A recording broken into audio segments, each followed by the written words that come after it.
85 people have more wealth in this world than the bottom 3.5 billion people. This is unacceptable. This is absolutely unacceptable. So as we can see, market economies through competition and conflict create large oligopolistic market forces, which we could sensibly refer to collectively as the owning class.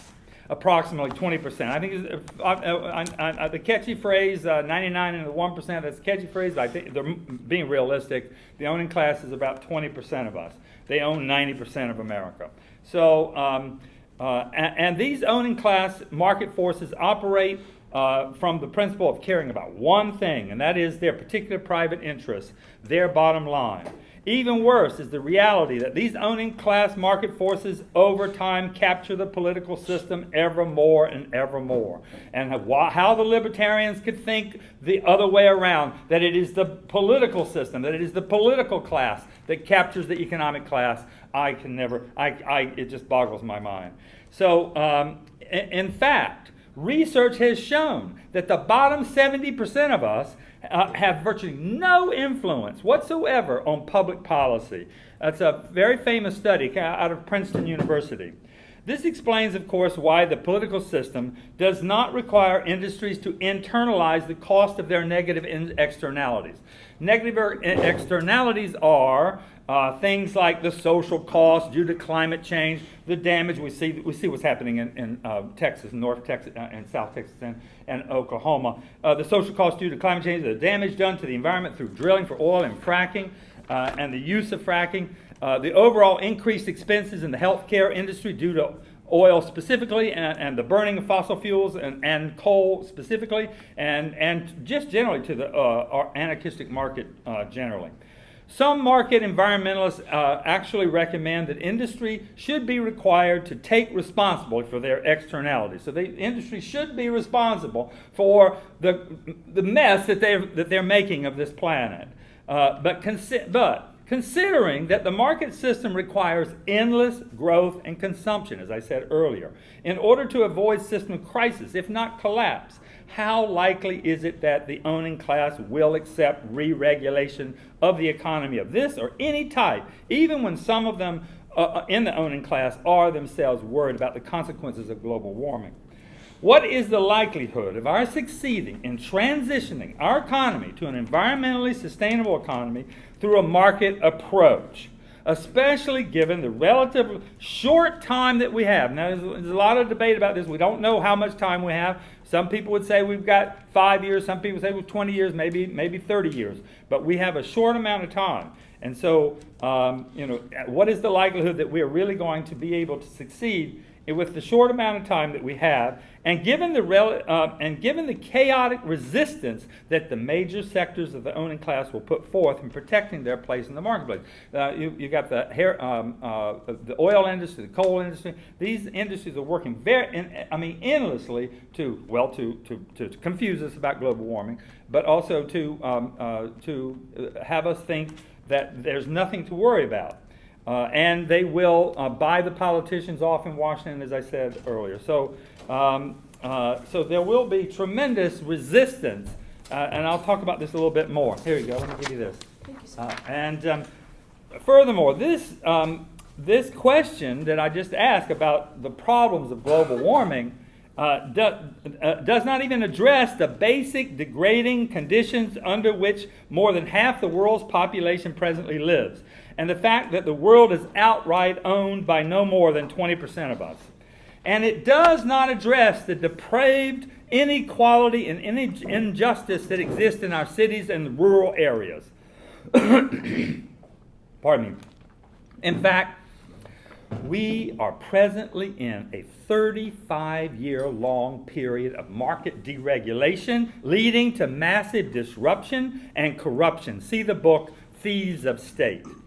So, is it reasonable to think that we can re-regulate, leaving the structure of the market system in place, including the board of directors of these corporations who wish to reduce regulation and advance their profits by competing with with or joining in with those areas of the world that don't impose environmental or social regulations.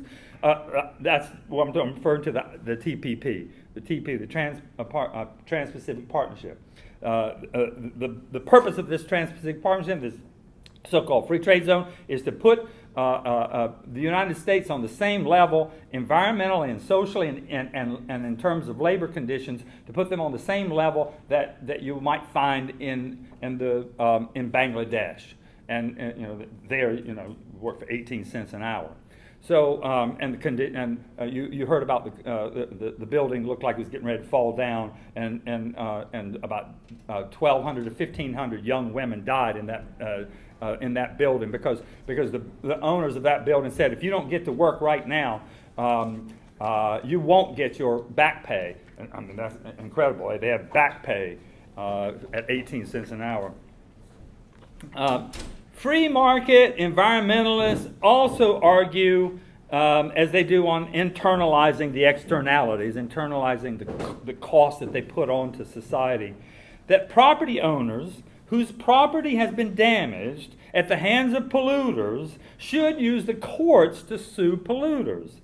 But the same free market environmentalists they're forced to recognize the court costs and the bargaining costs involved in determining who's responsible for what. So this is a very expensive project. You pollute the hell out of some place, and then you have to go have some long court battle, spending huge amounts of money on lawyers, and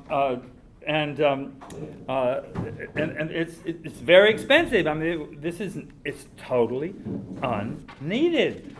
Zeitgeist says no to such nonsense, and instead recommends that we regulate pollution out of existence. We regulate it out of existence. We have to plan. We have to act collectively. We have to work together as a human species, and we need to do it. Now, we'll talk about this later. We need to do it through open source computing, where we are regulating ourselves through direct democracy. We'll talk about that later. This is very important. Now, incredibly, the U.S. administration has in reality redirected the country in the opposite direction from whence we should be heading. The Obama administration has committed the country to expanded oil and gas production. We're actually going in the opposite direction. It's incredible. It just boggles my mind. We are actually in the middle of a fossil fuel renaissance in this country, where, for example, we're potentially going to store gas in abandoned salt mines under the Finger Lake region in upstate New York. Defend Seneca Lake. If you hear about Defend Seneca Lake, defend Seneca Lake. The beautiful, beautiful Finger Lakes. My God, and they want to put this oil and this, gas. They want to put this gas underground under these lakes, and these gases they explode. They ignite. And you can have incredible damage. In fact, the United States is actually producing more oil and gas than either Saudi Arabia or Russia today. Not combined, but individually, Saudi Arabia or Russia today. We are doing this. Shell Oil, just on May 11th, just a few days ago, was given conditional permission to drill oil in the Arctic. Just a week or 10 days ago. Now, now the only reason they can get into the Arctic is because of global warming. Because the planet's warming up, the ice is melting, so they can get into the Arctic to drill for oil. We are doing this despite the fact that we already have in reserve 3 times the amount of oil that we can safely burn without catastrophic climate change and damage. Put another way, according to the UN, 80% of the remaining oil on Earth needs to stay in the ground. Cap and trade, carbon tax are going nowhere. They're doing nothing. There's nothing happening in those areas. Cap and trade, carbon tax. If we need to discuss that, we can. Those are free market efforts to try and limit carbon emissions.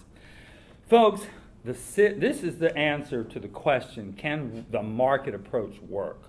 The citizenry of the United States and the world cannot and do not have the staying power to win an ongoing battle against the corporate owning class and their structural wealth and power. We don't have it. We cannot stay in a constant battle, endless battle that never stops. We've been losing for the last 45 years, especially in the mid-1970s. The rise in the wages in America have stopped. They actually steadily grew from 1820 to 1972, 1973. Wages rose in this country steadily from 1820 to 1973.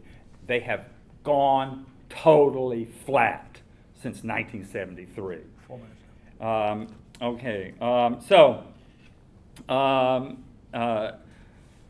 So we can't. So we've been losing, and the reason why we got those, we've had some opportunity in regulation. We had some. It was the New Deal. I'm sorry, the New Deal coming out of the market crash of the 1920s. That was one reason why we got a lot of market, some regulations, and it was World War II.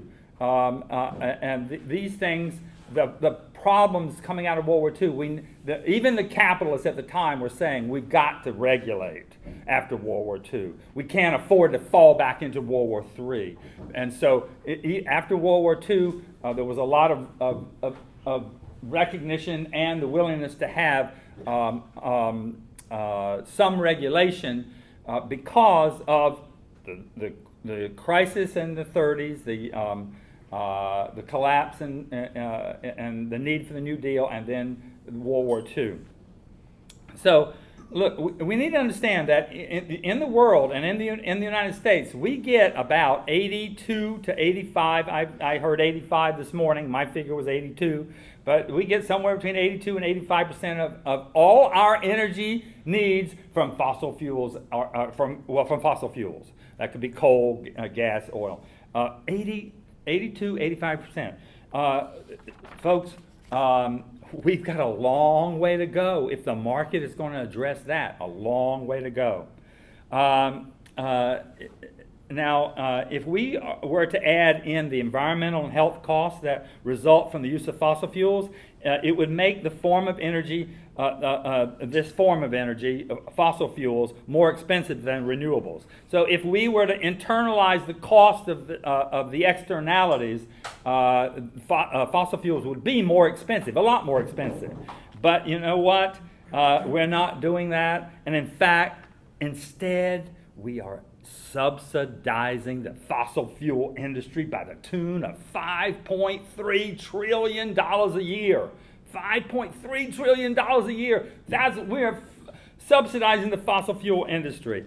Jonathan Harris, Brian Roach have an article called "The Economics of Renewable Energy." They say if we do not start requiring the cost of the fossil fuels, the externalities of the fossil fuels, we will never be able to have renewable solar, wind, geothermal. We will never be able to have them compete on a market basis with fossil fuels. Governor Greg Abbott just signed a bill banning local districts in Texas from banning fracking in their district. So if you were over there and you want to ban fracking, you can't do it because the governor just said you can't. How much? You have 2 minutes. Oh, okay, great. That's just enough time.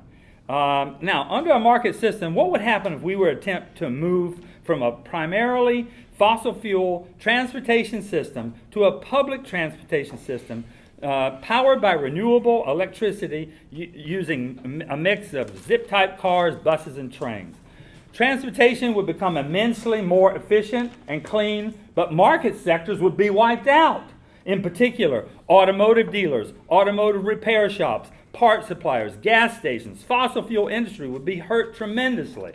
the automotive manufacturers would no longer have these boom times when they're pumping out car after car. No, they would get to a steady state of producing and repairing what's already in the system. So under a market system, the disruption would be so great, the resistance would be insurmountable, coming even from members of the working class, and rightly so, since in the market system, it is every man, woman, and child for themselves. And these working people would be incredibly hurt. Quite honestly, I would love to see McDonald's either go out of business or change its menu so the health consequences of their food stops running up exorbitant costs in our health system. Simply creating jobs that are medically unhealthy, even at $15 an hour, is unsound. Zeitgeist has another solution, and that is that everybody's cut in. Everybody's cut in. You get there, all your basic, for sure. Everything you need is provided for without a price tag. Without a price tag. We do not need money or a price tag for our those things. So if somebody wants to hire you at $3 an hour, you just tell them, don't worry, I'm not interested, because my basic supplies are provided. What if we tried to end bottled water? Now, I'm telling you, bottled water is madness, okay? It's utter madness. The cost and expense of bottling water, we could have a fountain system. But you know what? We don't, because it was the competitive market system that actually got rid of the fountain systems, just like they got rid of the electric cars, electric buses, and put us on the system that was good for them. Now, if we were to begin to become successful, we got problems. If we were to begin to become successful in our attempt to re-regulate the market, a capital strike or capital flight would be the ultimate economic weapon. Capital strike meaning that the people with money would just say, well, we're not going to invest in anything. The economy is going to go dead. Or capital flight. Well, we'll take our money and put our money into Switzerland. Well, all right, just one more second. This is where Zeitgeist's rejection of money would really pay off. If we were to ignore their money, we could simply go around their market mechanisms. Now, this is going to require massive, collective, joint, visionary understanding of what it is we're going, how we're going to move forward. So, I had a few more things to say, but I'm out of time, and I insisted that we live by the rules. So I guess I had better do the same. Thank you, Harry. This is why we have to come together. A market system will never, ever solve our problems. They're creating our problems. Good afternoon, and thank you. I'm here also advocating for the Zeitgeist movement. My portion of this is to speak about what is a resource-based economy and how we manage it. And I'm going to do my best, as good as Harry. But first, we'll go over what is the concept of a resource-based economy, and that is the idea that all goods and services, products and services, raw materials, all of our resources will be available at all time, at no cost, at a moment's notice, through the use of the intelligent application of technology. A resource-based economy has a lot of benefits. I'm going to make some comparisons compared to a money-based economy. We'll see, the money-based economy, we have everything related to money, all right? Insurance companies, lawyers, taxes, government, banks, crime, product obsolescence, things of this nature. You're even guilted into buying things you really don't need through the media and things like that. So we pretty much, I'll take for granted that everyone knows the downside of the society, the economy that we're living in now. As opposed to a resource-based economy, there's plenty of benefits that will elevate humanity to a point where your quality of life will become so much better than what it is now, for everyone. Some of those benefits will be, we will have an economy with no waste. Right now, our landfills are filled with countless Yeah. electronic gadgets that only because one component is no good, now the entire thing, it has to be thrown in the garbage. So waste will not be a problem in the resource-based economy, practically non-existence, because of the fact before the product is even made, we will have its second life already in mind. And the two most important things of any product in a resource-based economy, in any raw material, and anything that is for human consumption or human use, will be the environmental impact and the effect on humanity, on your body. Is it healthy for you to use? Does it have any cancers, all kinds of, that would be the first thing on their mind in the resource-based economy when manufacturing or producing something or distributing something. Okay? Also, all these things will be met with the minimal human intervention. In other words, everything will be automated, cyberneted, and fully autonomous. Everything will be looked at through a scientific method, approach things through a scientific method. In other words, get all your facts, do your homework on, let's say we're going to develop a product, we're going to see what obviously the first two things is the human health risks and environmental impact. And then after that, is it the best material we can use now? Is it the best we have available now? Is it the best technique? Is it everything? In other words, the best of the best for our, availability at all times. So these are the basic. I'm trying to keep mine to 15 minutes. These are the basic differences between a resource-based economy and a money-based economy. Now we'll go over a little bit on how we manage a resource-based economy. Okay. Also, I forgot to mention another benefit of a resource-based economy is that you really will have a true sense of freedom, because, as we say right now in this economy, you say, oh, we're free, but really, if you think about it, you're limited on what you can say, what you can buy. If you don't have X amount of dollars, then you can't have it. That's what it comes down to. In the resource-based economy, none of those things come into play. Everyone has basically the basic needs will be met from the beginning, and then anything that is available will be made available. Okay, so now the management of a resource-based economy. Okay, how we manage these things, the resources, the raw material, the edible consumption stuff, anything for use or services will be managed, again, through the intelligent and effective use of the technology we have available today, which consists of many things. I like to compare it to the human body. We have sensors in our bodies that let us know when something's too hot, take your hand out of the way. If something's too heavy, get some help. Or we see, we feel, we taste with our sensors. In the resource-based economy, we have it's sort of the same system of management. We're going to have a technology in place that will either measure, that will either sense or monitor or some type of unit of measurement to control that immediate environment. I'll try to give you an example. If you have a greenhouse and you're growing some veggies or some vegetables or whatever, and you have a greenhouse in this community or city or environment that we decide a resource-based economy can take place, which, by the way, will be determined by the amount of data collected for this one area. Obviously, it cannot be for the entire planet all at once, because it is determined by the products available in that area. So let's say, for example, it will determine the size of the population for the immediate area. For example, if you need so many, of raw material, steel, apples, food, whatever, it's not going to be determined by a politician or somebody who gets lobbied in office. It's going to be determined through the scientific method approach, which means after you collected all your data, it goes to a central processing center, like a nucleus, if you may, and there we will arrive at the best possible decision to address the situation. So, for example, if you have a greenhouse and there's the temperature needs to be, I'm not an expert in a greenhouse of vegetables, but let's say the temperature needs to be 77 degrees, let's just say, for argument's sake.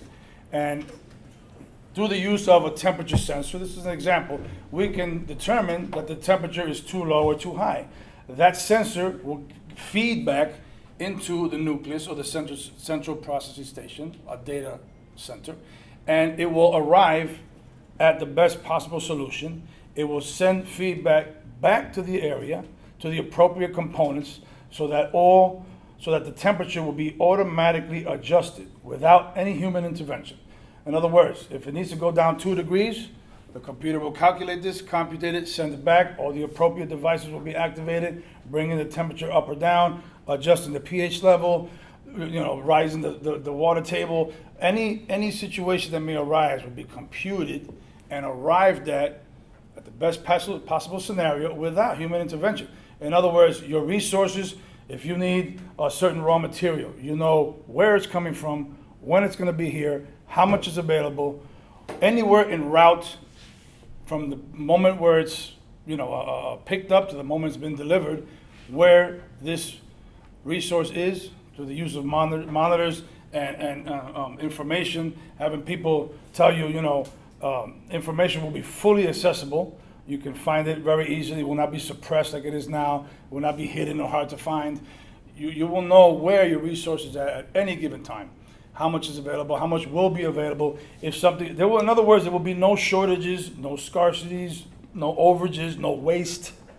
So, in this concept of a resource-based economy, none of this will work if we do not change our mindset. We just can't have a resource-based economy and throw the same kind of people that we have thinking today. It won't work. We have to reclaim our brain. We have to relearn things. We have to educate ourselves, because no one's going to give you the information for you. It's a little hard to find, but we have to educate ourselves so that when we do finally go into a resource-based economy, we will know how to successfully manage it. Because just having sustainability is not enough. We have to change the way we think, our behavior, our false and artificial values that we have today. I'm going to buy another article just because I don't like the color. The new color is being advertised as fashionable. It's a lot better. Meanwhile, there's nothing wrong with this one, but that's the kind of thinking we have today. We have to come down to a more practical and more sustainable and a more analytical approach to life, so we can have this resource-based economy successful. So some people say, well, are we transitioning, or when will the transition start? My personal opinion is that I think we're in it now. I think slowly but surely we have small groups like this all over the world who are waking up to the fact that we are fed up with the way things are now. We're not going to just have these concepts and these opinions shoved down our throat because the government says so, or we're at a stage where we're all asking questions. We start thinking and we start realizing, there are other ways. Why don't we do it differently instead of doing it the way we've been doing it all this time? So transition is not going to be comfortable, probably not going to be short, and the only way that you will, who knows when exactly there's going to be, the transitions are now taking place. We don't really know that. I seem to think it's happening slowly but surely, but once you do transition from here to there, it's going to be a learning process. It's going to be a very organic approach. It's going to be something that you're going to have to re-educate ourselves and learn how to use new technology. There's lots of technology out there that people have no idea exists because the information is just not available just like this. You have to really dig for it. I mean, there's so much that can be done right now. And, as far as transitioning goes, the more you know, the easier it will be.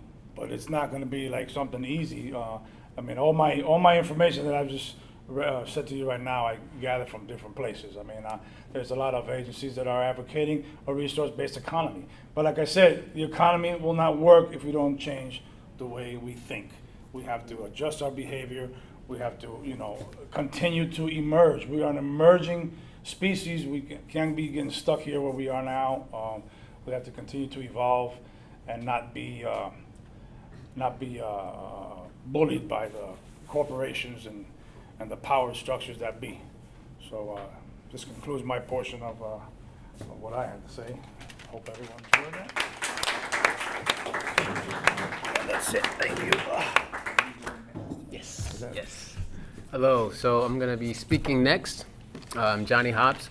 I'm going to discuss, as soon as I bring it up, peace in an RBE. So to properly assess peace in a resource-based economy, it's important to assess what we think about it and how we live with it in this monetary-based system. And Webster's dictionary defines it as the absence of violence or an agreement to end violence.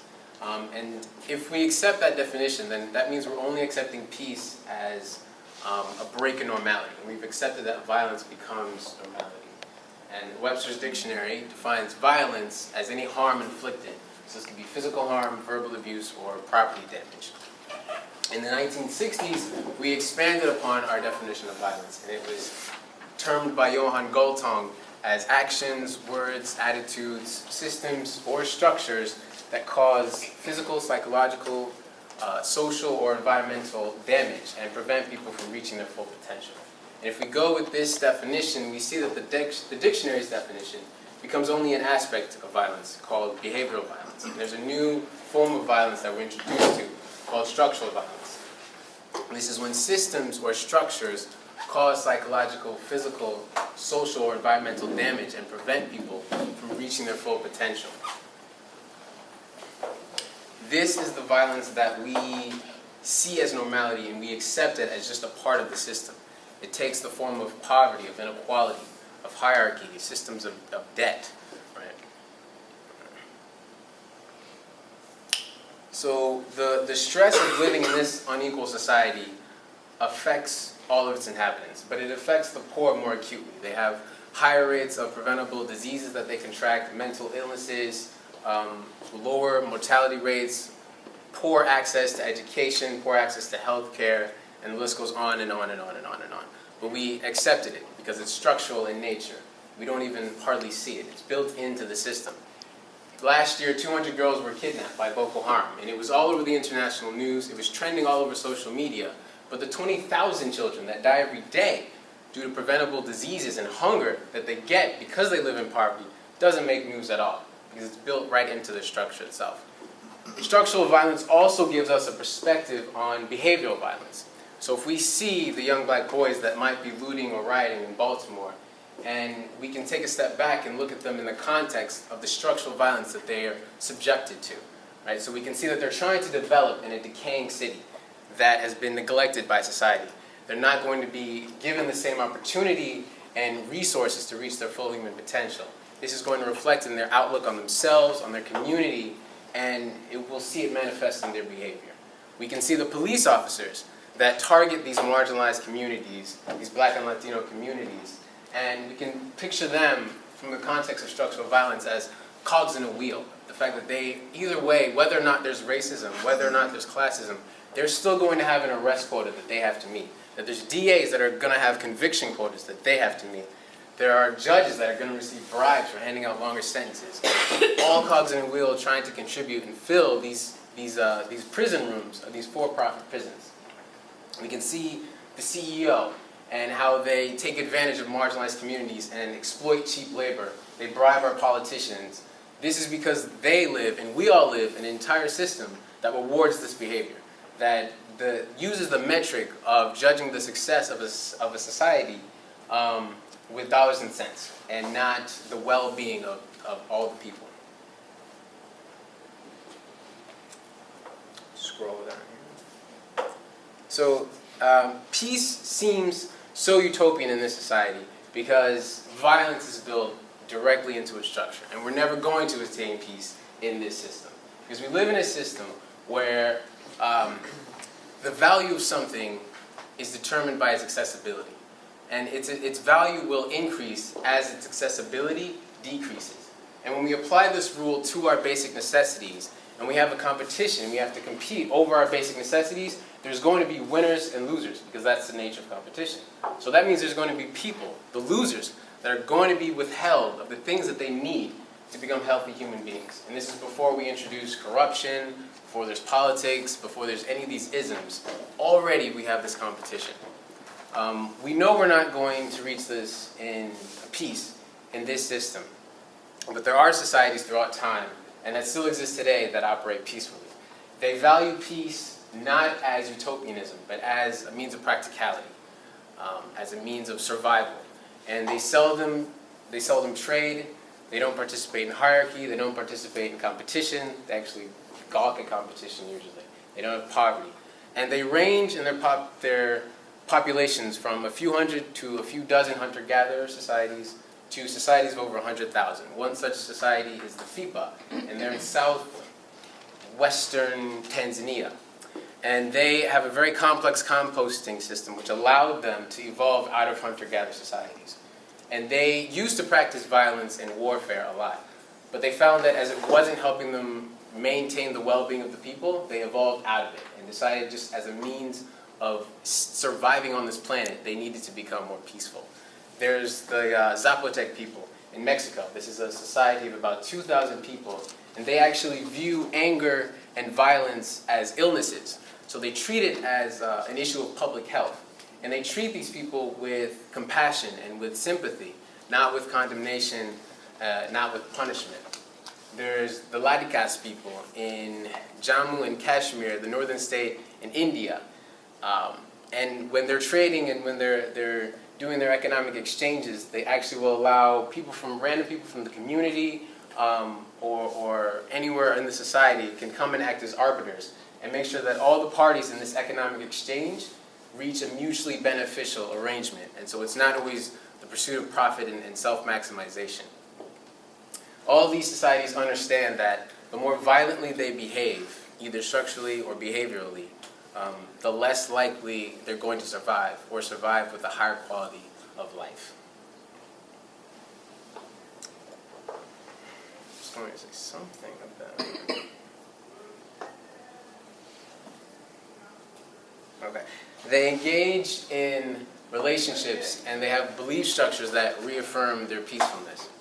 But some of them, as they're exposed to the monetary system, they begin to develop aspects of structural violence. And we see it first played out in inequality, and the relationships between men and women change, and men become to be more valued, and their work becomes more valued than women.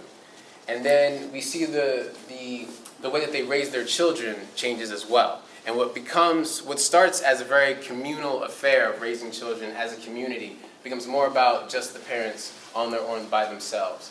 And they take up and they use a lot of methods of like forcing their child to behave a certain way and coerce their children to behave a certain way, very much like we do today. And it stops being a very democratic and engaging process that would allow the child to develop properly. And then these children take on these methods and it permeates through the society. And adults begin to try and manipulate themselves as well.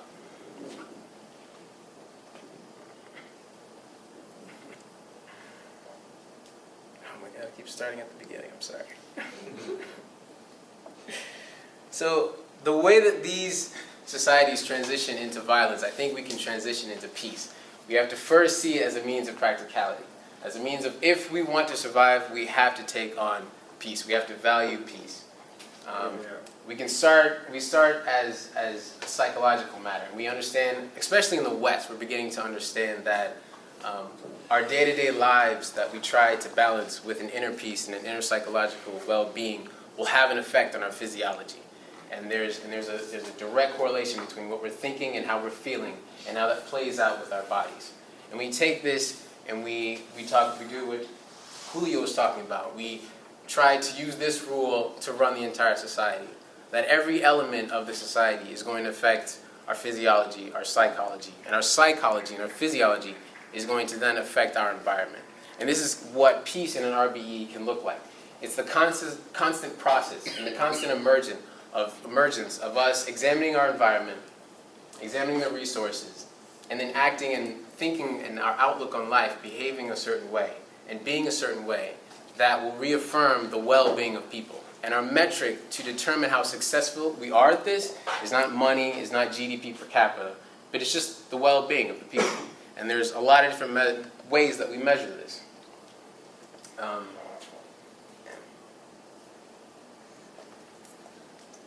Okay. So we know that we're not going to have peace in this economic system.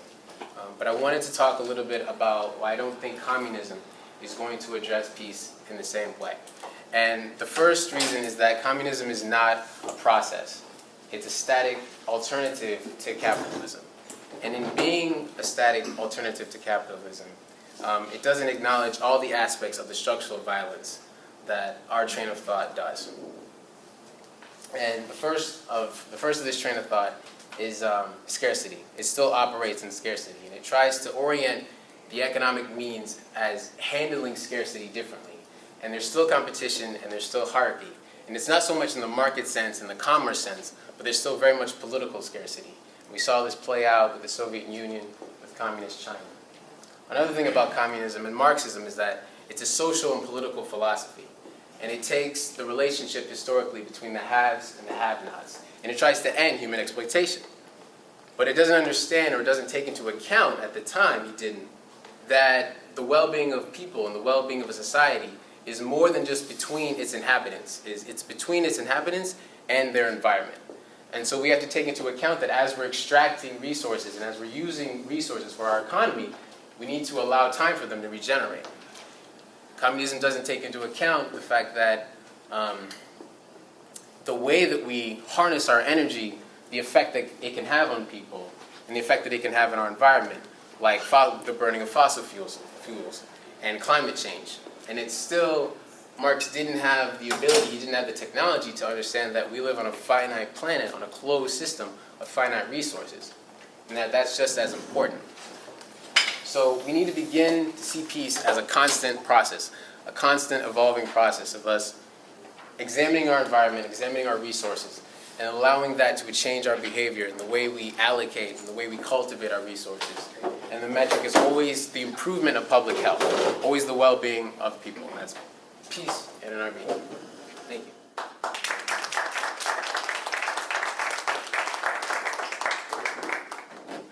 you. Yeah, I want to talk to you guys about justice in the resource-based economic system, and basically what can be defined as objective justice or scientific justice. So the title of my presentation is Objective Justice or Scientific Justice. I looked in the dictionary for a definition of what justice is, and the most common definitions I found was just behavior or treatment, peace, equity, and objectivity. Objectivity was one of the main things that I really came across in the definition of justice, and that's the main thing I'm going to talk to you guys. The main point of what I'm trying to emphasize today is objectivity, because really, what is objectivity? It's as near to close to reality that we can possibly be, and as near empirical as we can be in terms of defining something. And as a member of this organization, promoting a resource-based economy, I totally accept the fact that there really is no such thing as perfection or complete truth, but we can have a near empirical way of arriving at what could be, truth. But because there really isn't 100% truth, there isn't 100% justice, but what we can do is arrive at a closer method of attaining what would be peace, equity, and really the objectivity of what justice could be defined as. So, what we see in the world today is that the topic of justice is very much subjective. It's very much subject to interpretation, with people clamoring for their rights or fair treatment from what is, in their perspective, just or right. And it is in this continuous tug-of-war style of social interaction that we have created a justice system to deal out retribution to those who have committed an offense and to reward the victims with some form of compensation.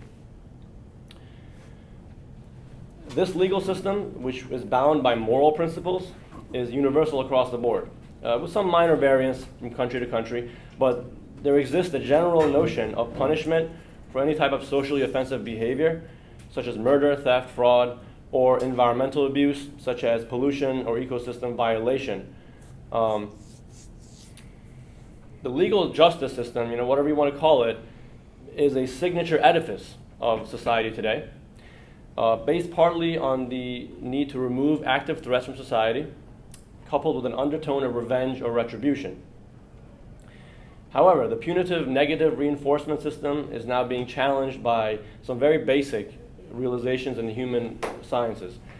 When it comes to human conduct, true behavioral causality has historically been ignored. If we really look at past societies, even the one we have today, completely ignored, with the focus being mostly on superficial concepts such as good and evil. But as convenient as such simple notions may be, modern social science has now placed criminal or antisocial acts in the context of public health, with the real solutions resting in the arena of preventive medicine, not mere punishment. This view, however, is pretty agitating to traditionally minded individuals, because of the fact that it challenges the glorified, free will, morally bound assumptions that our entire justice system is built upon. To anyone here who thinks that we ought to, achieve justice through punishment or police overseeing or some form of authority needed to deal with people who are, acting out or being violent, I want to present a very basic fact. Prisons are supposed to be a form of social rehabilitation, right? Taking troubled and dangerous individuals and releasing them back into society as healthy and functioning members. Well, does our justice system today accomplish this task? No, the answer is actually no. In the US alone, 65% of prisoners reoffend within 3 years with a more serious offense. And incarceration has actually increased by more than 800% in the past 40 years alone. Now, obviously there's a reason to that. It might be different reasons, like, there's a big industrial complex, the prison industrial complex, profits greatly from this, but it still does not rule out the fact that we're really not dealing with aberrant behavior, socially offensive behavior in a scientific ground-up approach. We're really just looking at people, we're looking at violence in an isolated manner. We're not looking at the fact that violence actually is a process. It's not an isolated act. And it never has been, So it is safe to say that the incarceration system is statistically not working.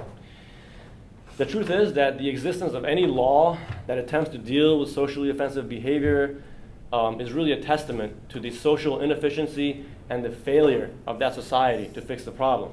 So they create a law instead to deal with the victims of the social inefficiency.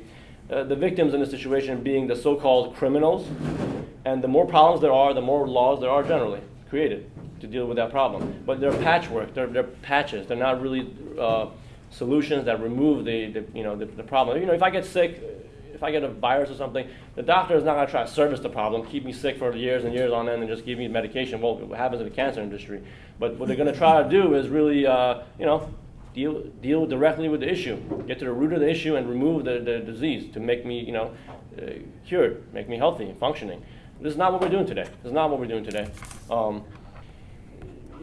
Has the justice system accomplished anything of significance over the past, hundreds and hundreds of years? Has it had any significant impact on removing this problem? Has it had any impact on removing murder, theft, fraud, or environmental abuse from society? Absolutely not. And I'm sorry, but this system of responding to social and environmental threats with punishment is never going to change anything, even in a socialist or communist setting, until human behavior is looked at from the perspective of environmental influence and cognitive development.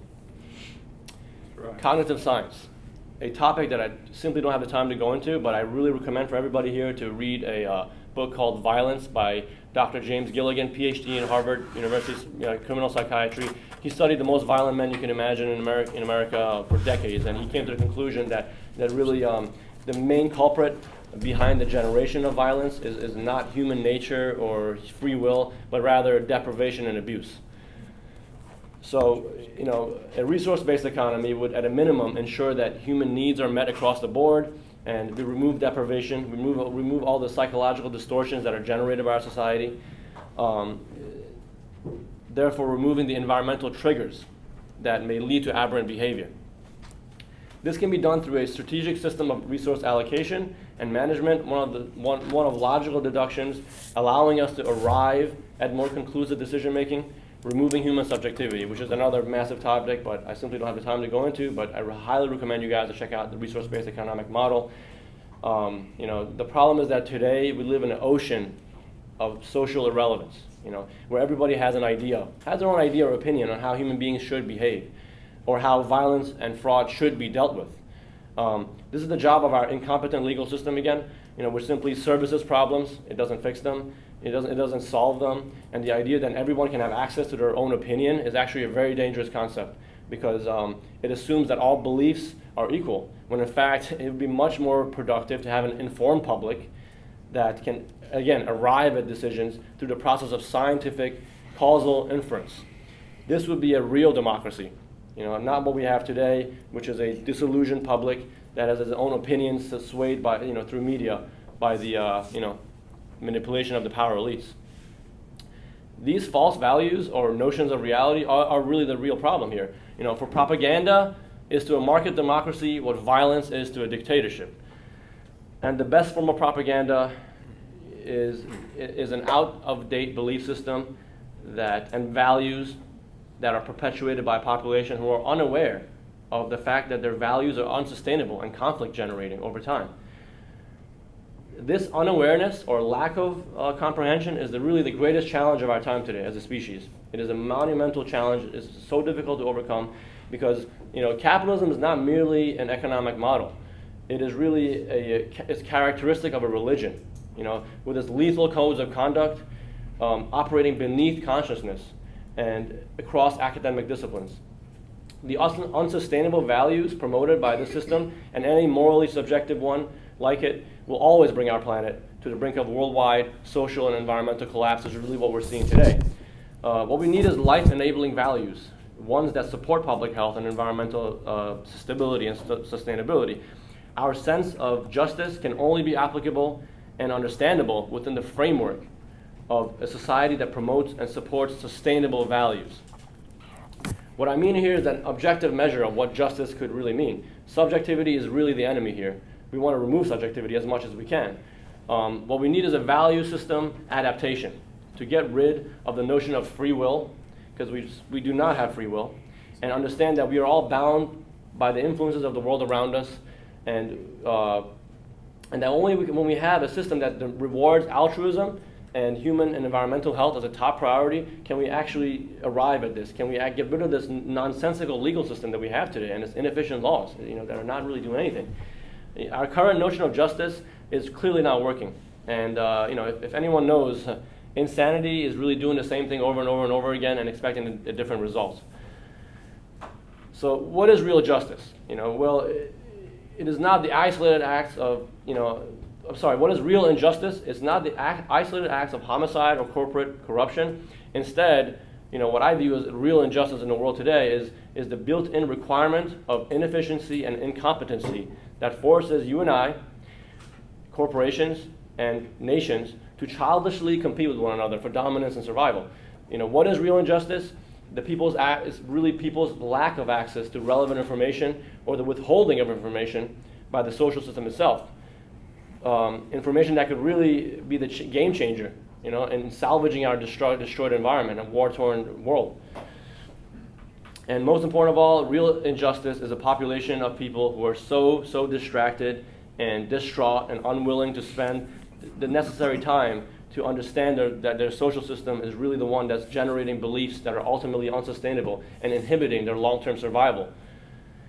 So the truth is that our individual moral or just actions can only go so far when we exist in a system that rewards the exact opposite of what we could define as morality. So what can be called real justice in an objective manner? How can we be objective about justice? Well, I think a good place to start is a system that ensures human well-being and equality, and one that prioritizes the well-being of people and the environment over what we have today, which is profit and competition and this narcissistic need to really indulge in self-interest. Real justice to me is the day when humanity as a whole wakes up, comes together with a unified value set, with a unified value system, and advise system that does not favor one select group, but takes into consideration all human needs in tandem with the environment. And ultimately, the only thing that can deliver real justice to the world is education. You know, the knowledge to evolve our social values past the primitive stage that we're in right now. And you know, that's why the era that we're living in today, you know, has been termed by many social theorists as, you know, one of a value war. We're engaged in a value war. You know, we're in a war of values constantly, and only through education and relevant information spread can we expect to survive the next century. Years ago, you know, just a personal story of mine. You know, my grandmother was hit and killed by a car, and by a drunk driver. You know, my family wanted justice. You know, but in reality, what they wanted was some form of retribution or revenge. You know, for this terrible loss, obviously. But you know, would punishing that individual actually bring her back? Does revenge seeking actually do anything? What we have today, our system today, our legal system is all based on revenge and retribution, you know, which absolutely does nothing. You know, doesn't get to the point of why that happened to begin with. You know, is it not another act of immaturity and uninformed individuals who do not know the problem-solving possibilities of socially conscious technology that is a real injustice in the world?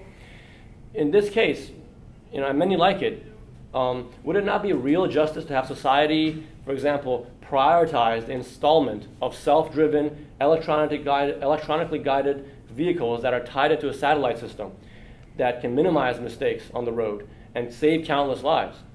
Or should we persist in having people, you know, drive cars, have police watch over them like dogs, and have courtrooms and judges serve out, you know, justice to the victims of the social failures of our system?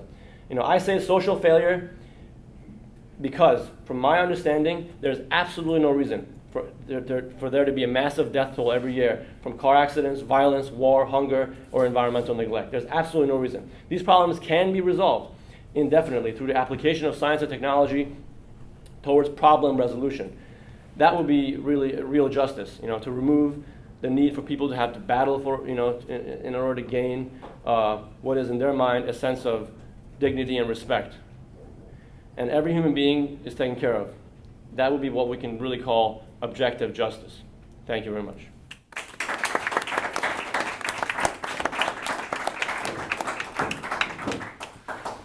Thank you, RJ. If you want to sit here, RJ, or if you want to.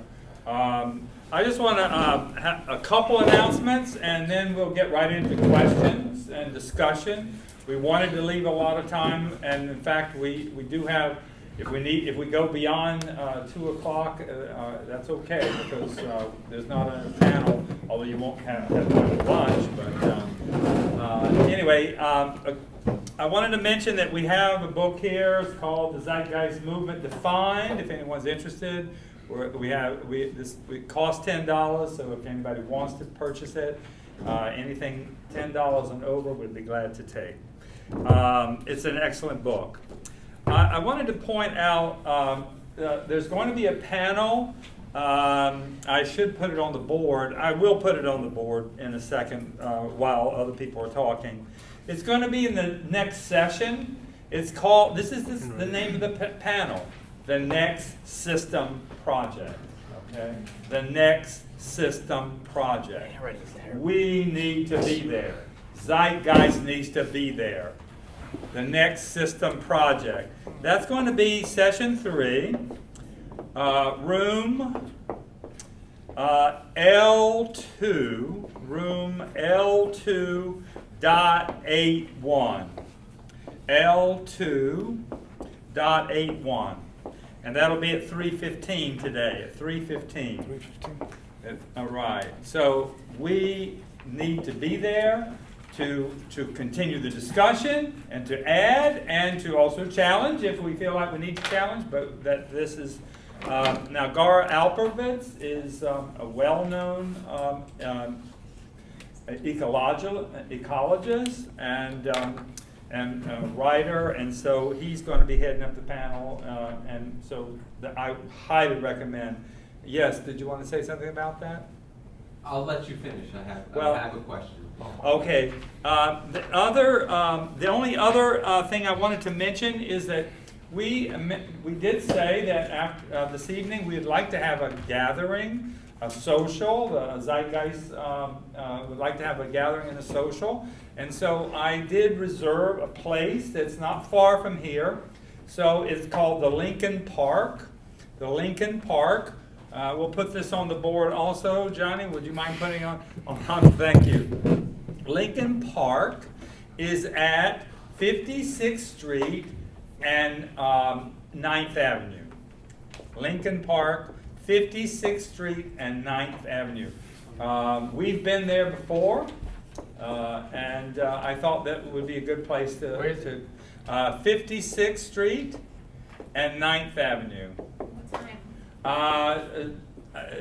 How about, what time would people want to go? Is that 6:37? There is going to be a panel tonight that will start at 7. So if we, I don't, if people wanted to go to that, we would have to hold off. But I think 7 o'clock would be good if people would not be disappointed in seeing the final plenary panel today. Did you have a question you wanted to ask? Yeah, if it's question time. Yeah, okay, Should we absolutely. begin? Okay. Should we begin? Absolutely. Okay, yeah, I'm so glad you brought up that other session, because a general problem that I see is that the Zeitgeist movement's most immediate imperative now is that the broader left doesn't perceive us as an alternative. And we need, the left to see us as an option in general. In particular, there's a generational gap. If you look at the composition of this room, it's apparent. It's very apparent. And look at the composition of the opening plenary, for example. A lot of white hair. Exactly. So we need to make ourselves an alternative in the minds of the older generation of left activists, NGOs, intellectuals that are established. We need to build that awareness. That seems to be our primary imperative now, because as this system begins to fail, if Zeitgeist movement isn't an alternative in the left, then it stands no chance of being positive. So I'm very happy that you suggested going to that. Maybe you have something to say about that. Totally agree with that. Other questions? Well, I just want to. Can the Zeitgeist movement work? I just want to say one thing real quick. The reason why, like you said, we have a problem in getting our ideas across to different groups is because there's a tremendous amount of ego in the world today. Everybody, we associate our identities with the belief systems that we've, concocted, that we've had presented to us throughout childhood. So people are, call themselves a communist, whatever, libertarian, and there's an ego that's attached to that. So they fight new information all the time, because it really it's all about self-preservation, even when it comes to identity and your value system. So what I want to say is really the word Zeitgeist absolutely means nothing to me. It means nothing to me at all. Labels, institutions, gurus, all these ideas of a leader, giving you information, you should listen to him only. These are nonsense. What we want to do is really, if we ever succeed in getting the system that we talk about accomplished, we're not going to call it resource-based economy. We can just throw that out the window. We can throw out Zeitgeist out the window.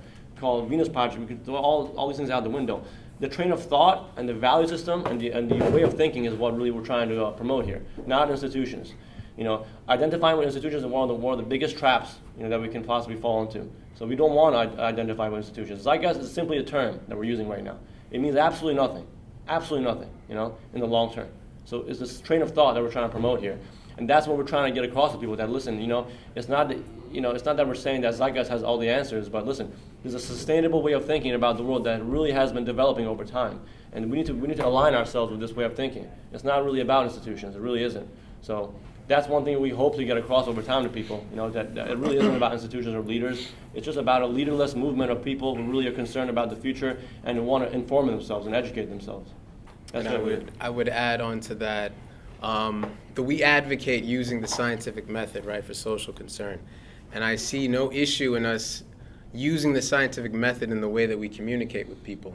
And so there's a very particular language that we use in Zeitgeist, and there's a lot of terms that we use, a lot like dynamic equilibrium, and things like that. And so if we need to find that if we're not communicating or we're not relating to a particular community, we need to start adapting what we're doing and using the scientific method for the way that we're communicating our ideas, and that we're not just too attached to our train of thought the way we see it, and begin to look outside the box in the way that we're communicating these ideas.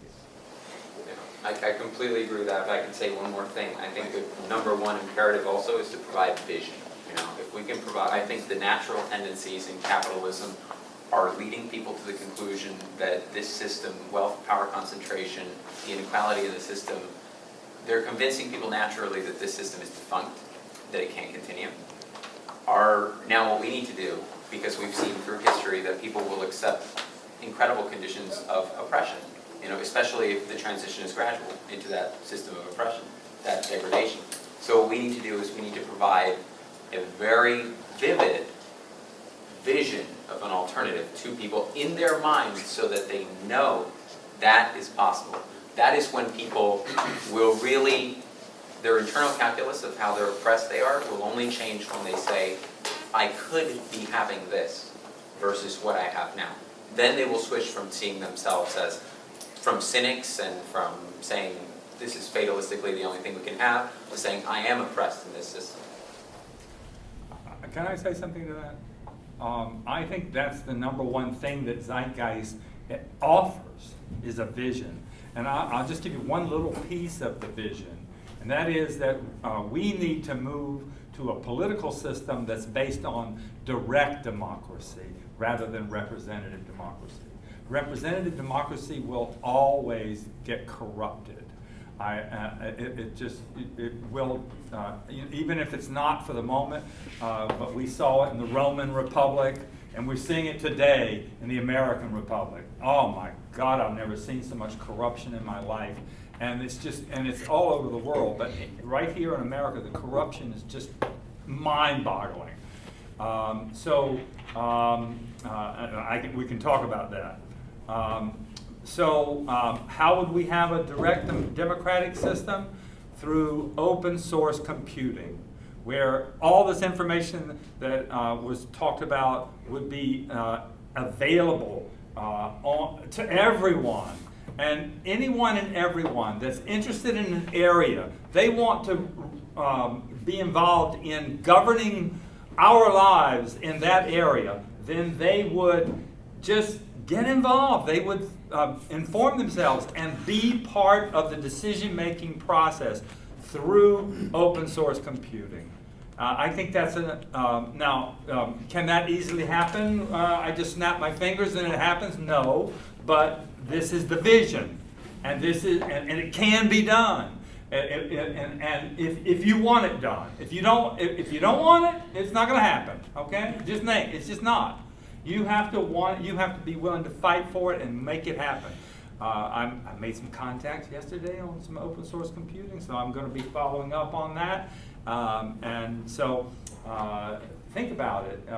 Wouldn't it be so much better if there was some area in life that you really want, you think there are real problems there, and you too can be involved in deciding what's going to happen there. So that's the kind of vision I think Zeitgeist offers. Other questions? I want to add something just so someone thinks of a question. If there's any questions. I think, you have a question back there? Yeah. Well, all right, let me finish what I'm saying here. When we were talking about changing human behavior, changing the way we think to a more analytical approach, and stop taking no for an answers, we have to start realizing that this whole time since birth, a lot of stuff has been crammed in our head that is not necessarily true, that is not necessarily accurate, that keeps us believing in artificial things that you can't see, or, fairy tales and what have you. So if at least we can realize that probably 50% of what we know till now may be accurate, the other 50% may be not as accurate, and there's lots of room for improvement, lots of room for some more positive and information that you can be more relative to our survival and our emergence. So just to keep that in mind when you go out and you talk about a resource-based economy or a change of, go ahead. Yeah, this is actually the first time I've ever been to a Zeitgeist thing. I just wanted to say you guys are awesome. What is your name again? I can maybe help out if nobody, yeah. So can people raise their hand here if they heard resource-based economy for the first time today? Can people just raise their hands? So everybody here knows what a resource-based economy is? Except who? Oh, you haven't? Okay, okay. And in terms of the way that they explained it, do you feel like you have a good sort of vision of what that is? Do you still have questions? Just Yeah. interested. I think I have a strong vision. I think my two main questions are around how is need quantified, and like how do you take into consideration the fact that everyone has different needs. So like that individuality in the communal structure is the main question I have. And then another question is about like, kind of the gap that exists between what someone might want and need. And I guess I'm trying to figure out, is it that through the transition and the educational process, you're eliminating that gap so that we're so rational that our wants and our needs are the same thing? Or is there some type of market or structure where if you want something more than you need, you can earn that? I guess that's where my question is. I could try to answer that for you, if someone else can jump in if they like. Like we were saying, most of us hit on a resource-based economy where we would apply technology in the most effective way to arrive at a solution, basically. Okay, so that would be if you said the difference between want and needs. Well, first, obviously, your basic needs will absolutely be met. And then the wants, your wants, what you want today is going to be different than what you want in a resource-based economy, because those our behavior and our environment influence what you want. Right now, you may want something that is not practical or is not related to your survival or your quality of life in a resource-based economy. Not to say that you're going to give up things you like. That's not what we're trying to say. You can believe and practice whatever you want, but you're going to be more informed before you do so. You're going to be very much well informed before you ask for what you want, because that could change. Right now, we have a lot of artificials, a lot of fog in our brain as a whole, from a lot of different sources, and we have to relearn to what is really relevant to our existence. What do we really need, and what do we really want? You know what I'm saying? And if there is a want, it will be made available. There's nothing that's going to be withheld from anyone, because on a resource-based economy, it'll be like I'm getting most of my information. I do a couple of movements like the Zeitgeist Movement, the Venus Project. There's a couple of that I get my sources from. From my understanding is that it will be made available because of the use of the technology, and if you apply it, the efficiency, you apply it properly, you can be a sustainable. We can be a sustainable population, not just a community. If we do our homework and we continue this path and we ask questions, we can arrive there. I want to say something about need and want. This is why I raised the issue of direct democracy. Because if you are involved in deciding what your needs are and what your wants are, then you can determine that for yourself. And you will learn that there will be things that are, that's really, that's not sustainable. That's not smart, or that's not good use of something. You will learn yourself that maybe certain things you just don't really need anymore. That was a want that you really don't need. But you, in a direct democracy, will be deciding that, not somebody else. Now, yes, you may not be. It depends on if you're wanting to do that. But I would suspect most of us would want to do that. Be involved in that decision making. Wait, let me piggyback, because I think both of you answered maybe the second part of her question, but correct me if I'm wrong. I think the first part is if our basic needs are met, right, then we still have access to more than the basic needs, right? So the question is, how much more of the rest can I get, right? Like, how is that determined? Yeah, well, just answer your question. Like, human needs, first of all, can be quantified. It's not that hard. Every human being on this planet needs food, air, water. shelter, protection from the stresses of the environment. So that can be quantified. Human needs have been brought about through our evolution on this planet for many, many years, and that is something that we can clearly provide to every human being on this planet. The caloric dependency, our dependency for all the different things that are immutable human needs. We can't, needs are not even remotely met in our society today, not even remotely, So that can be easily done through, through a logical process of arriving at decisions to provide these in a sustainable manner. Sustainable has to be in tandem with that, obviously, because if everybody has like a lobster, and a steak every day, well, that's not sustainable, clearly. So you want to have basic caloric intake, these things like that can be very much delivered. Wants, on the other hand, are cultural concoctions, so culturally created through our, different evolutions on different cultures throughout time.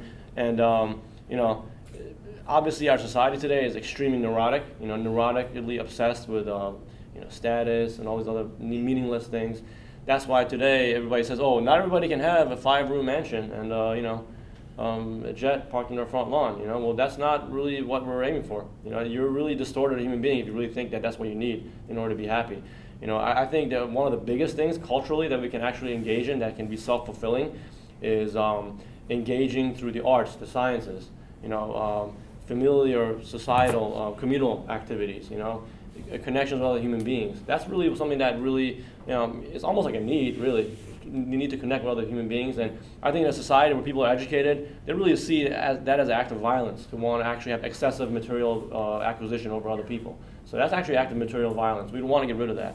So, Okay, so the transition process, the educational process would diminish it's absolutely, that gap or eliminate that gap? Yeah, it's all about education. It really is about education. So, Especially considering that you are involved in making this. And I would just add one more thing, just a historical context of our wants and our needs and us distorting the two is that those arise out of conditions of scarcity, and the idea of hoarding and the fact that I have to own this and I have to keep you from getting access to this, or otherwise there's not enough, otherwise I'm going to lose it, me and my family are going to lose ours. That arose out of a condition of scarcity, and what we'd find that if we entered in RBE, we would have access abundance, where it's not, resources are still limited, right? There's never going to be everything of everything, but they're not scarce anymore. There's enough. And so we'd find that once there is enough and we're continuing to shift our values with that, we wouldn't want as much.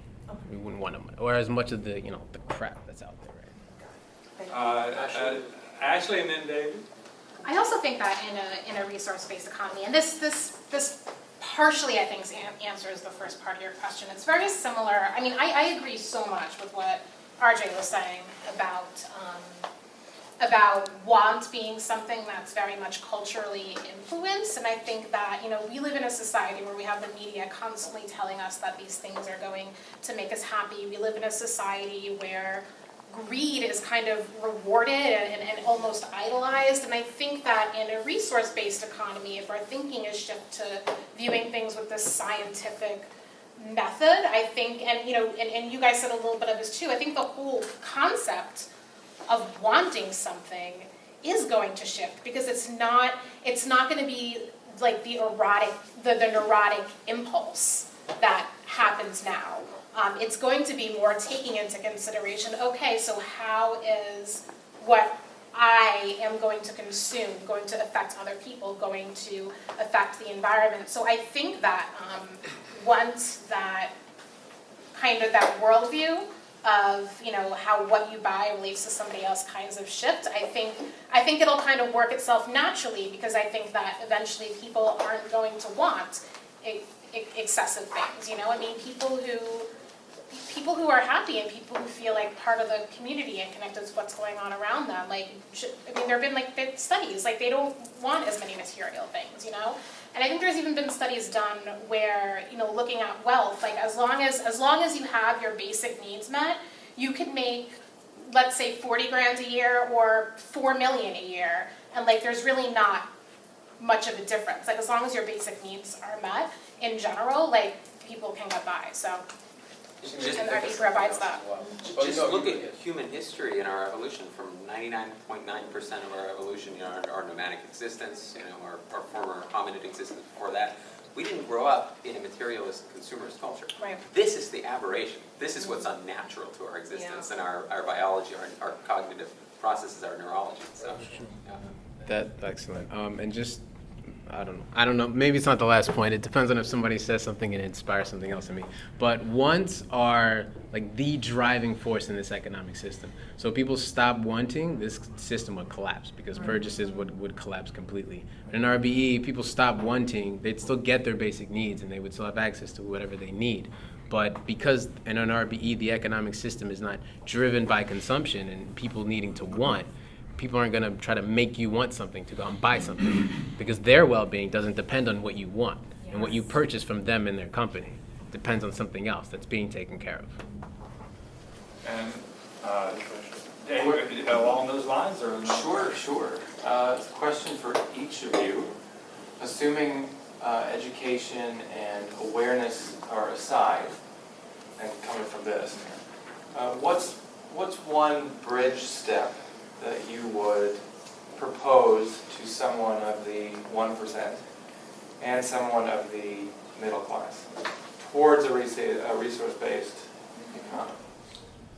Well, I could tell somebody in the 1% that, listen, you can still get killed in a car accident, you can still die of disease, someone can come rob you, take your family for ransom. The environment is being eroded. No matter how much money you got, I'm sorry, it's not going to help if, there's massive famines everywhere. It really can't last that long. Your children are not going to have a happy future. So it really is in your own best interest to, give in to the emergence of a new system that is really helpful to everybody. It's better for everybody's future survival. What would you urge that 1%er to do, though? If they agree, if they go, okay, I agree, what's the first thing you would say, okay, start doing this? What would be that first thing? Give all your money away to charity. No, I'm kidding. To zeitgeist. I would say, well, you have a lot of power. They have a lot of power with their money. I would say at least if you can in your way, if it doesn't really compromise your life that much, try to promote this. You have more power than we do. You have all that money. You can probably buy some airtime to throw, resource-based economy or something like that in there on TV. There are many useful ways. Look what's going on today. All the money that's put into Super Bowl and all advertising, all that crap. Take 1% of that money and put it towards other things, and we could. Exactly. Yeah. Like for example, you put your money towards funding a sustainable system. Exactly. Absolutely. Yeah, I think all we need is really a couple of eccentric billionaires. Which is very, I don't think there's any, exists any. You become kind of sick. The more money you make, you really become sick. The technology we have today. So I would say, just use your resources that you have, if you can, to help us out. Spread the word to other people in your community because they have a lot of power with their money. So. Has your movement reached out to any wealthy people to actually use this? No, not really. I mean, I don't know. I wouldn't know. But all I'm saying is, like, I honestly don't think. I honestly, maybe I'm being pessimistic. I really don't think it's going to be the rich who's going to change things. No, it's going to be a bottom up, kind of a thing. I really don't think so. They don't want to change, It doesn't serve their own best interest. So second part, those in the middle class as well. In terms of what we'd say to them, I would tell them, number one, you don't have to give up anything to get the lifestyle that you would have in an RBE. In fact, you would live better. We're used to living in a system where for someone else to gain, like I have to be giving up something, because I'm not a central bank. I'm not making money on my own here. So where's it coming from? And eventually I'm going to have to get rid of it to get something. So it's a give and take always. And so I would tell them that we're advocating a system where there is no give and take. You don't have to exchange. You don't have to be willing to give up something for somebody else to have something, for everyone else to live better.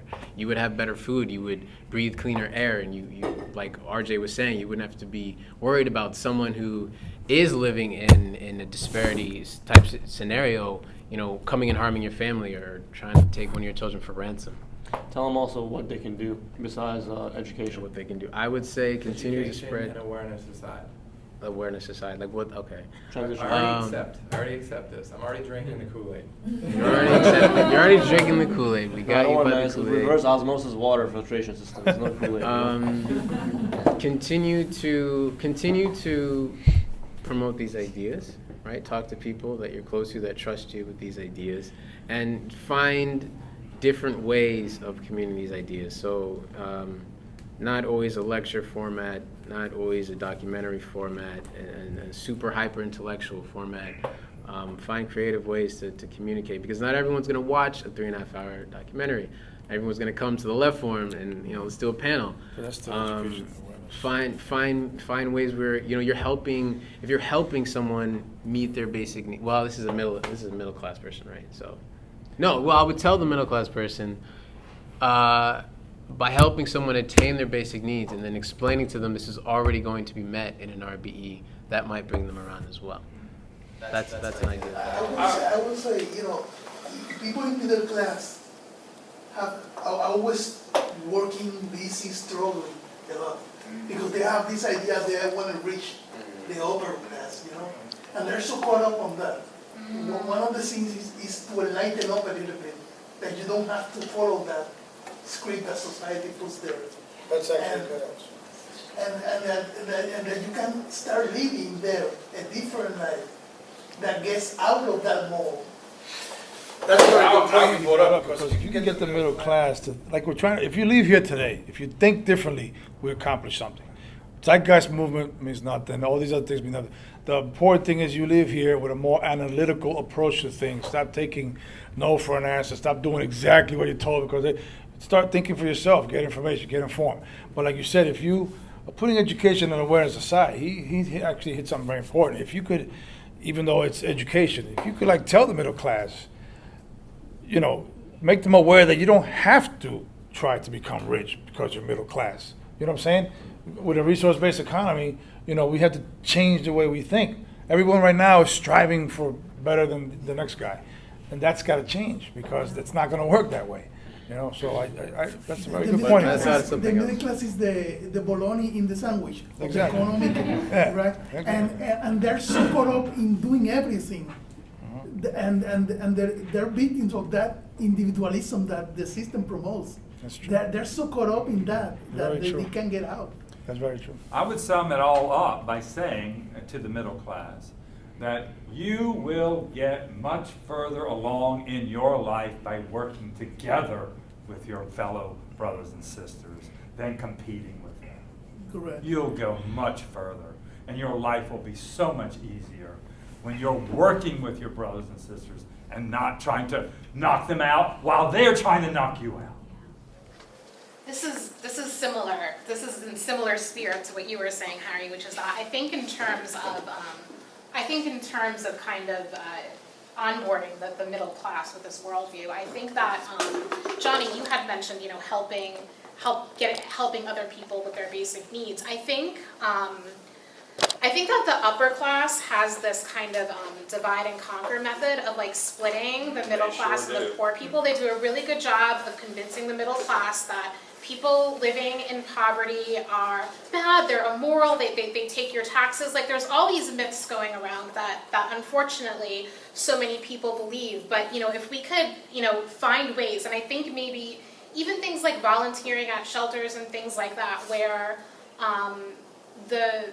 the people in the lower class start to become humanized to the middle class, I think that could really help in terms of bringing together. I mean, and that goes beyond education and awareness. There's a real kind of tangible emotional connection there. So I think that that would help a lot.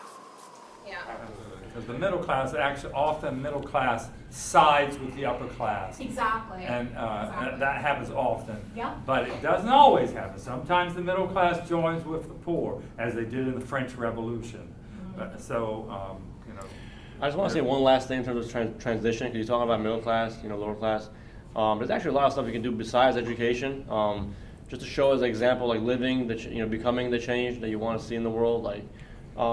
There's a lot of things that are happening right now in the world. I don't know if you guys heard of the Valhalla Project, which is a group of kids who are getting together. They grow their own food, they build their own dome-shaped structure, and they're living very sustainably with a very low footprint, environmental footprint. Anything from if you have a lawn, if you have a house, if you have a lawn sitting there, why don't you use that lawn and transform it into a garden, grow your own vegetables instead of relying on this unsustainable food agricultural system. Basically starving the beast is what you want to do. The economic system feeds on consumption. You want to basically be sustainable on your own without having to put in and play into their game. So the less you consume, the less you like buy their crap, you produce your own stuff, the better it is. Even as little, like as hilarious as it might sound, like I cut my own hair, I don't want to go to a barbershop, even as little as that, you know what I mean? Whatever that means. But bottled water, if everybody could actually learn to actually install a water filtration system, one of the biggest wasters of energy and the ecosystem today is the bottled water industry. It's massive corruption in that. So in any way we can, in terms of just other than just education, learn, like you can learn everything on YouTube today. You can learn how to grow your own food, learn how to build your own, whatever. So you just want to basically starve the beast. Share your stuff with other people. Don't everybody go buy a bicycle. You can share your bicycle. No one's gonna be riding a bicycle all day. So, as far as that, in terms of material, at least materials, you can do that. So, there's a lot of things happening right now. I think there's a big possibility is one of these countries might get on board with the idea and say, you know what, we're going to just cut off, disconnect ourselves from the market, and we're going to just be sustainable on our own. Have our own energy, have our own industrial process. I think that could be amazing if that could happen. I think that actually will happen one day. I think so. But the capitalist system will invade it. They'll spread propaganda, say, oh, this is some crazy people trying to destroy everything. They'll propagate it, and they'll destroy it. But that doesn't defeat the purpose of, doing your own thing. To add to that, build your own cooperatives. This is an excellent way to move forward, for us, all of us to move forward. Build your own cooperatives. And that is, that's going to be part of the steps. It's a good start. That's part of the start of the transition, part of the transition. The 1%, as you were mentioning before, the 1%, you won't have to do anything for them, because as this concept grows and the resource-based economy grows and all this way of thinking grows, they can keep their money. It's going to be worthless anyway. It's not going to be, But if they would like to do something indirectly of putting education and awareness aside, if they would like to do something, put it in a place that would make the most influence. If there is a need, someplace where something needs to be built, or maybe build a dozen, sustainable communities or whatever, that's what I would tell the wealthy. Since you just spoke, I'm going to let this gentleman speak, and then you can jump right in. Yeah, what you just said is the reason that I think showing up the Next System project is so important. I think a critical transition step is democratizing wealth, worker cooperatives, collective ownership of corporations that are now structured as private tyrannies. And that's what Gar Alperovitz has recruited a lot of the very influential left intellectuals and left infrastructure to do that. So I think we really need to be a part of that alternative. They list things like public banking, things like the cooperatives as alternatives. We need to be among that list. Yes. Yeah. But something else that I wanted to say is I'm very interested in the strategy of how we get the message out. And one of the things that it seems to me, and that it seems to me also that Peter Joseph has come upon recently, is that this kind of Enlightenment era form of persuasion, this very coldly rational, analytical form of persuasion, really is not the most effective on its own, and so it seems kind of like we need to accept the conclusions of our own awareness, of our own research here, is that people make decisions very emotionally, very spiritually, and we need to the extent that that's true, we need to integrate that as a part of our outreach to them. Not everybody is going to be convinced, the human decision-making that's made on that very rational, cognitive, aware, conscious level is very small. So integrating that, I think is that's happening here. Is very, yeah, I hope so. And I think there's a quote that sums it all up. I mean, they won't care how much you know until they know how much you care. And so we need to keep always rooted what we're saying in the humanistic goal. We're doing this because we care about people, and because the difference in existing society and technological potential has never been higher in all of human history. And so to continue in this system is barbaric. What we're robbing from people. That's why we're on the left, because we care about people. Yeah. And the right doesn't at all. Did you want to say something more? Yeah, just quickly about another thing about how I guess just ways the middle class can help. And I recognize that this probably needs to be done on a large scale to affect change, but, you know, also, like, I guess boycotting, like, the big banks that participate to a lot of, like, the wastefulness and destruction, and using things like local banks and federal credit unions, that could be, I just wanted to throw another tangible suggestion there, that could be something that, that could help as well in the meantime. I'm just thinking back when Occupy Wall Street pressured Bank of America not to foreclose on those homes, like that was really helpful too. So kind of jumping on any movements like that hold financial institutions accountable for like the destruction that they cause. Anybody else have a question? Would anybody like to define Sorry, resource-based economy again? Are there any other organizations, groups, or people speaking about RBEs outside of the movement anywhere else in the world? Or are you the only one? Yeah, we know of the Zeitgeist Movement, we know of the Venus Project. There's a list, we have a card with a list of stuff. There's a lot of information out there, but we're not the only ones advocating RBE. RBE is a concept that's been used for, by a few organizations out there. It's not new, it just needs to be continually. Yeah, it's actually not a very, it's not a very new thing actually. If you really go back, I think it goes back to almost 200 years ago. A man named John Etzler, even before Buckminster Fuller, before Jacques Fresco.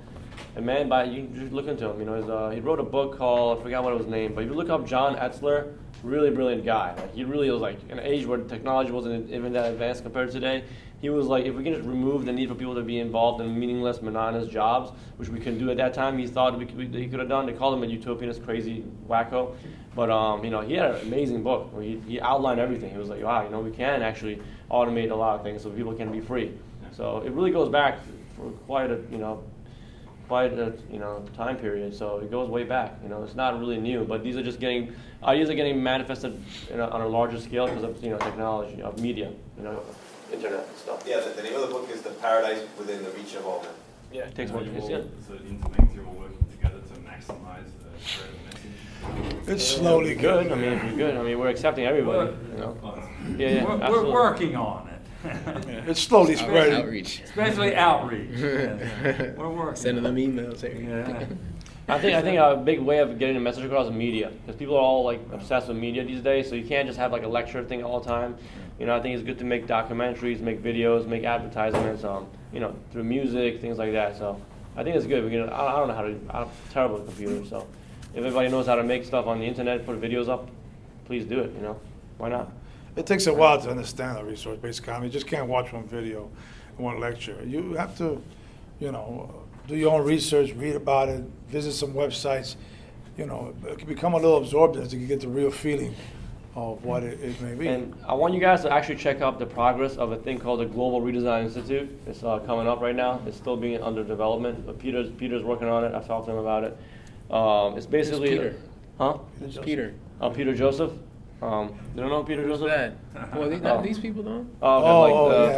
They Peter Joseph is like the founder of the Zeitgeist movement. He started this a while ago, but 7 years ago, and he, along with other people who are computer designers, computer programmers, are actually creating a macroeconomic approach on the computer where you can actually take a certain part of the environment of the world which is deprived and inefficient and unsustainable, and actually apply different.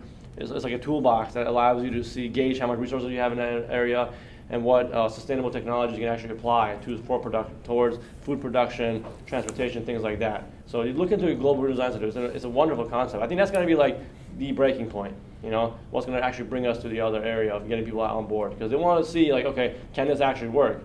It's like a video game program. Anybody can download for free on the computer, and then we can actually see that yes, it can work. So kind of like a glorified version of SimCity. So it's pretty cool. Look into the Global Redesign Institute. It's going to come up in about a year and a half, 2 years from now, I think. So it might be longer, but a lot of resources out there you can look at. I mean, the Zeitgeist Movement, the Venus Project.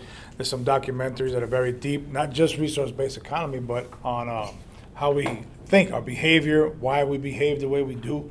They use a lot of elaborate examples.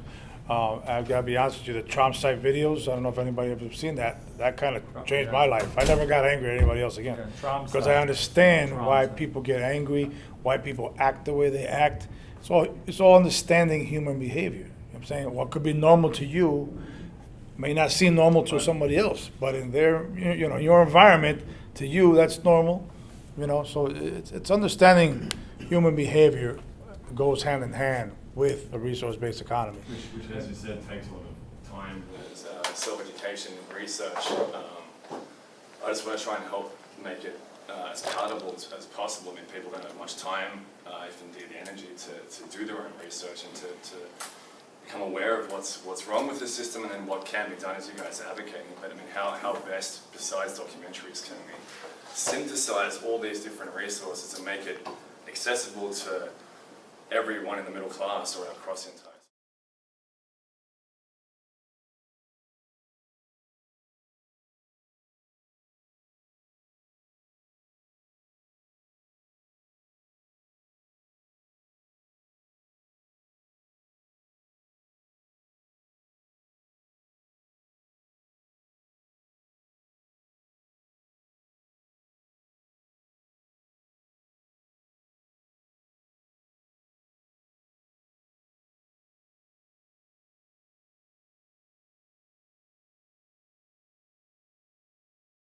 Say, like, in terms of like outreach and stuff like that, like instead of making people like watch videos and like documentaries, because like you said, it is kind of hard to make time to watch an entire documentary, research all the stuff. I think it'd be like more effective if like you got on like social media, like Twitter or Facebook, you know, and started using that to our advantage.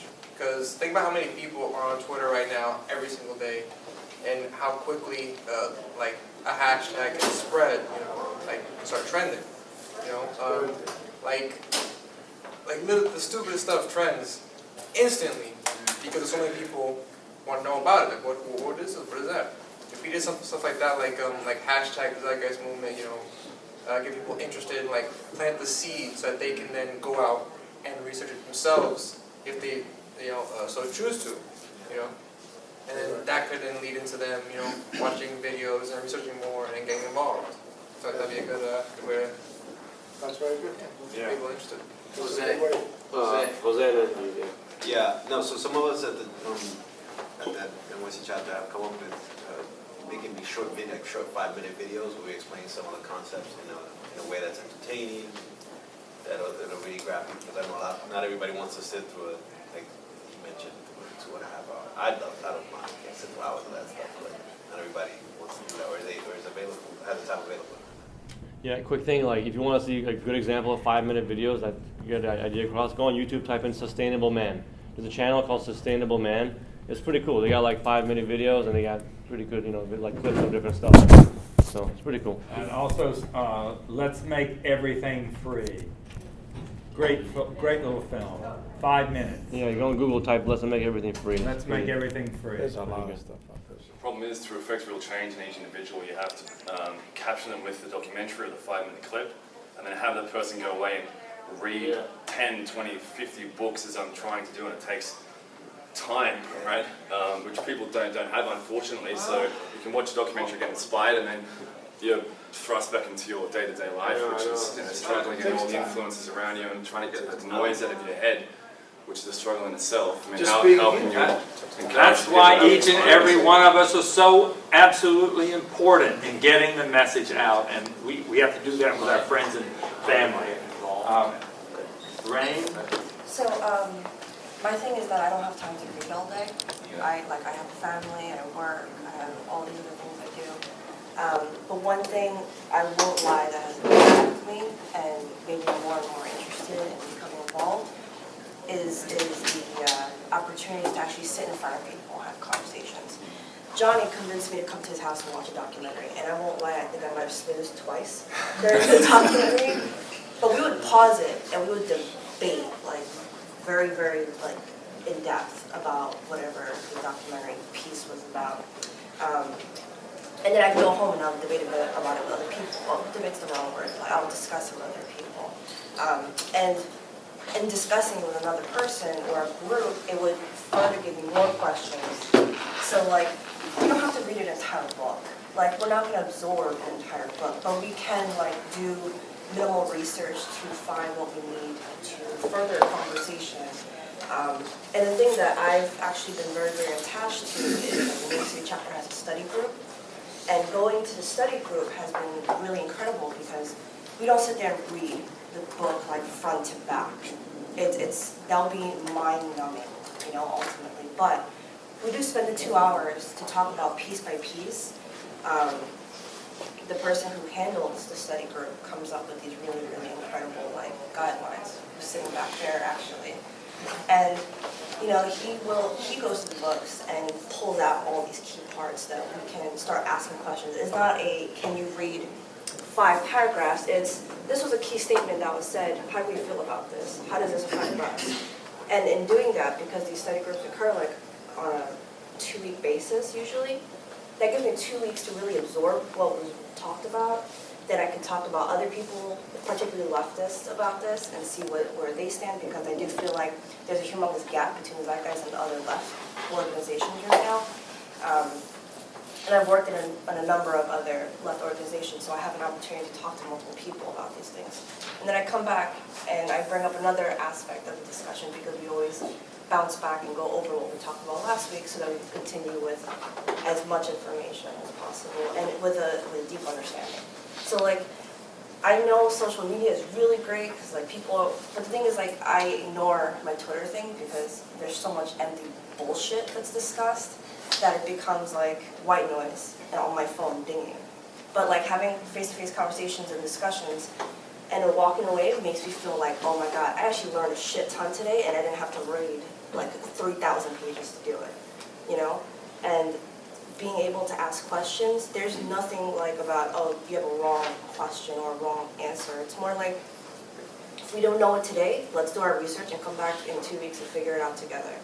And this kind of environment, I feel really helps actually the people to come back and have a safe base to talk about this and better understand it without making it feel like it's a school setting or an obligation. I actually feel it's a lot more engaging. And can I add to that really quickly? I also think that in advertisement, advertisement, horrible department, horrible industry, we know. But in advertisement, there's this, because I'm a media, I have a bachelor's in communication. In advertisement, there is a concept of the audience tuning in or tuning out. So what that means is that it doesn't matter how many times you play a car commercial to someone who's going to tune out. They're not going to buy the car. They're not going to be interested. So I think we have to apply the same idea with our ideas. I think that we should be focusing on people who we know are going to tune in.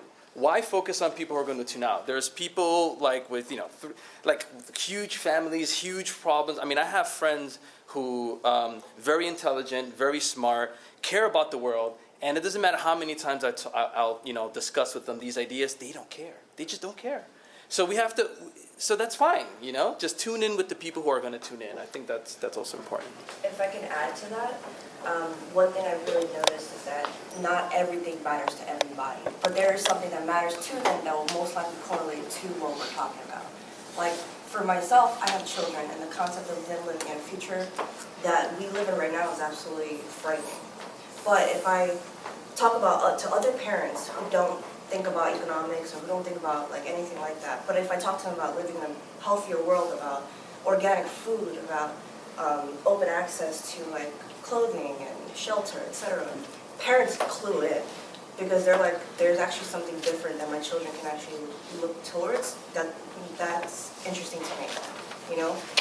I think there's an importance to relating to the person you're talking to and seeing what's important to them so that they can relate to what you're talking about. Otherwise, for them, they're just going to tune out and they're not going to give a shit about what you're saying to them. Yeah, if I could add to that really quickly, yeah. Speaking of trains of thought, people who advocate resource-based economy have limited resources. A very small subset of the population, even the left. Therefore, like you're saying, it's a question of how do we most effectively allocate those resources to convincing people. And I think you can kind of order people on a spectrum of how close they are to our perspective intellectually. And the people who are closest in this conference, the left generally, people who generally share the same values, they just haven't kind of taken it to the same conclusion that we have. There's a much higher efficiency when you're convincing people at that level who maybe say 10% of the way away from us intellectually than someone, you know, mainstream Republican Party, who might be 80% of the way. So there's this differing efficiency in reaching out to people that we need to be very aware of. Just a little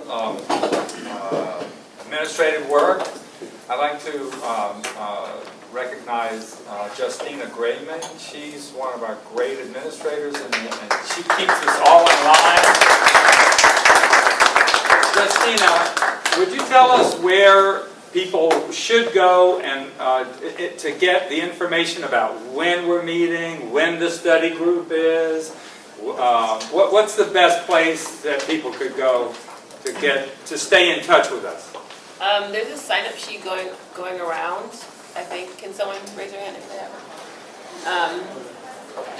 So that yellow sheet is going around. So we send emails every couple weeks, and you can get on our email list, and then you can Google New York City Chapter Zeitgeist Movement, and our Facebook group will come up, and we post everything about upcoming events there too. And I'll also post where and when we're meeting for the social that's happening this afternoon, this evening, so that if you want to come join us, then you can do that. Well, the place will be the Lincoln Park. Do you think 7 o'clock is good? 8 o'clock? What's 7 o'clock. It'll be a late night because I'm going to that dinner session from like 7:30 to 9, and I can come afterwards if you guys still want to be there. there's a dinner session? Where? Oh no, the final session. Oh, the plenary session. The plenary session, sorry. Yeah, I think if you have, do you get those notices through Facebook?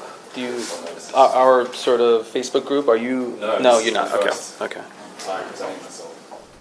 Okay, but I think we're going to settle on 7 o'clock. Sure. Is that We'll be there. okay? We'll There stay. might- We'll there stay might for still you. be We'll stay something. for you. Okay. We'll be there. Okay. Well, again, we have the Zeitgeist defined, if you'd like to get on these books. And I hope you will follow this conversation at the next system project. I think it will feed right in, and we have to be part of that discussion. I'm Zeitgeist. going to stay. Thank you all for coming.